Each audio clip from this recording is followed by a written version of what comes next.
Live from Fargo and serving you on TV, online, and on the go. This is Valley News Live at 10.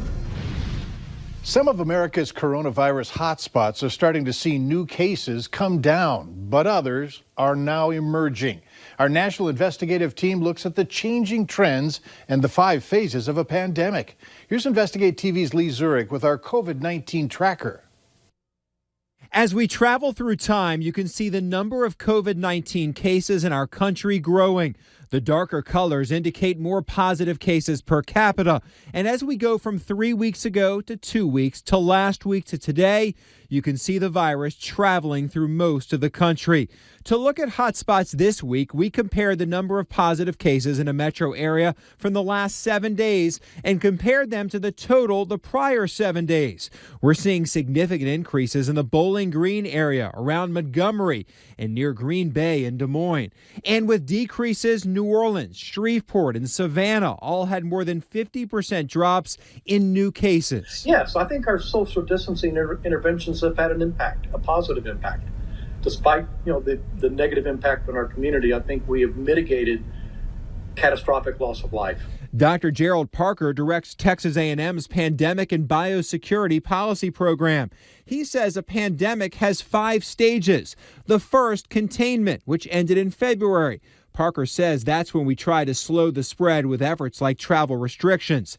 The next is mitigation, which is the current stage. We have to assume that the virus is not going to go away. This is not like SARS in 2002 and 2003, where we ultimately contained it, and we haven't seen that virus again other than in laboratories. This is spread around the world very fast.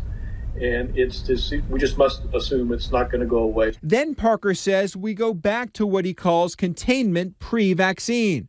Until there's a vaccine, what is the new normal going to be like? What is life going to be like for us? I think we all have that question. I have it as well.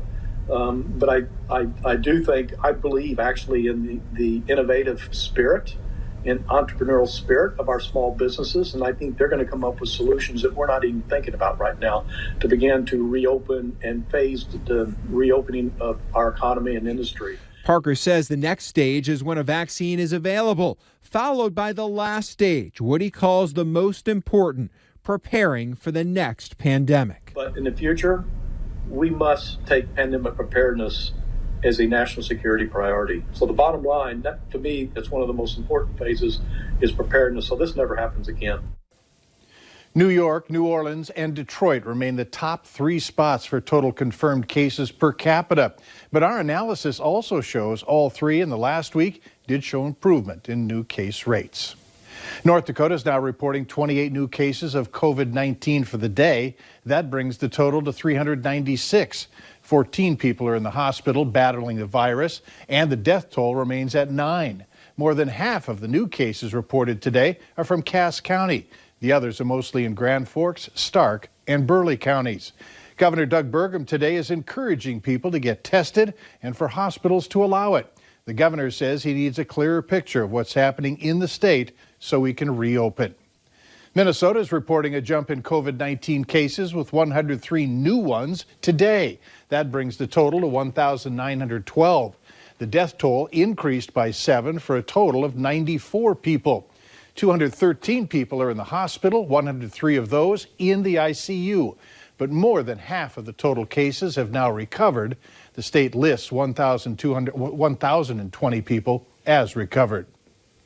Minnesota Governor Tim Walz has signed a bill allowing takeout sales of wine and beer from bars and restaurants during the COVID-19 pandemic. The bill got overwhelming bipartisan support in both the House and Senate. It goes into effect tomorrow and allows bars and restaurants to sell an unopened 6-pack of beer, cider, and hard seltzer, as well as a bottle of wine with food orders. Individual cities will be allowed to opt out of the change. Old Chicago along 45th Street in Fargo has closed. There's a sign on the door saying the closure is permanent. The sign also thanks the public for its patronage and a huge thanks to the staff. We tried calling to find out why it closed, but no one answered. If you have a stein there, you can pick it up from 11 to 1 next Wednesday, Thursday, and Friday. More cases of COVID-19 reported at Eventide in Fargo and now Moorhead. In Fargo, 10 more residents and 2 employees have tested positive.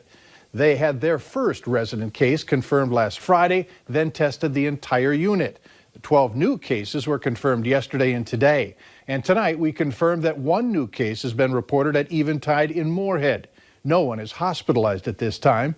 Both Eventide locations remain closed to the public, and strict infection control measures are in place, including screening of residents and staff. There's a growing desire among North Dakota businesses to reopen. North Dakota Governor Doug Burgum has extended the closure of non-essential businesses until at least the end of the month. Valley News Team's Alexander Kay explains why some state lawmakers say now is the time and how some businesses are preparing for the reopen. Hair Success is one of the many businesses that has been closed for nearly a month. Finally, they are planning for a soft open on May 1st, and they say they're taking all the necessary steps to make sure it's safe for everyone. I hope people feel comfortable because we're taking the precautions to make sure we're sanitized. We'll be wearing shields, our technicians, and we'll be having protective gear for our guests. The tentative plan to lift non-essential business restrictions in the state, according to Governor Doug Burgum, is May 1st. However, there is no promise that date won't be pushed back. We're going to be driven by data, not by the calendar, because the virus has no awareness of the calendar that we use.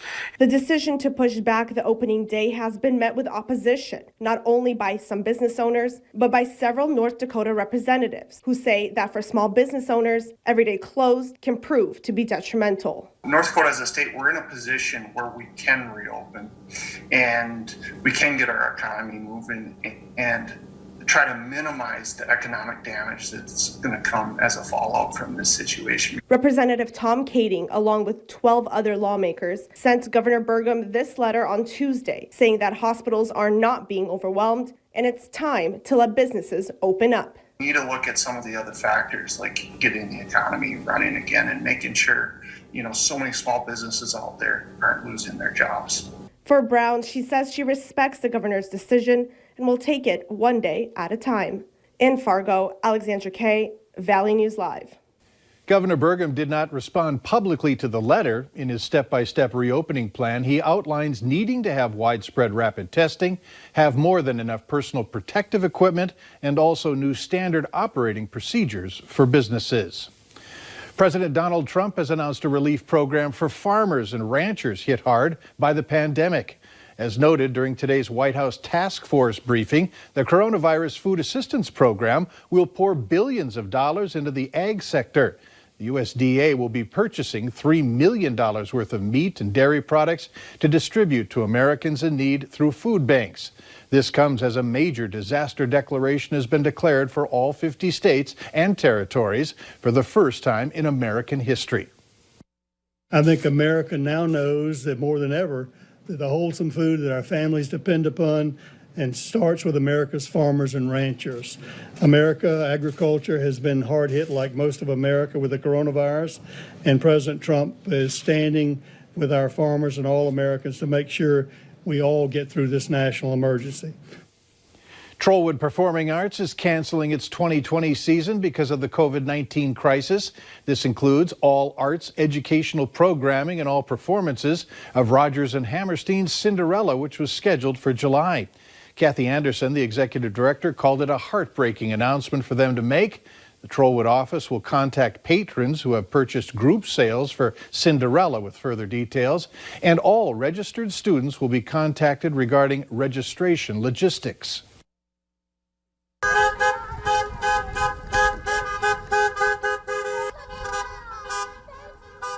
It's not your typical party because of social distancing, but for Stella Johnson, who turned 7 today, she got quite a surprise when dozens of her fellow classmates and friends from Eagles Elementary drove by to cheer, honk, and hold up signs and gifts to help celebrate.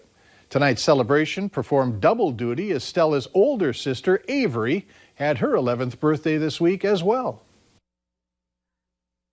This was really great to just see her be happy and a great smile come on her face, and that she had no idea that classmates and friends were going to come surprise her today.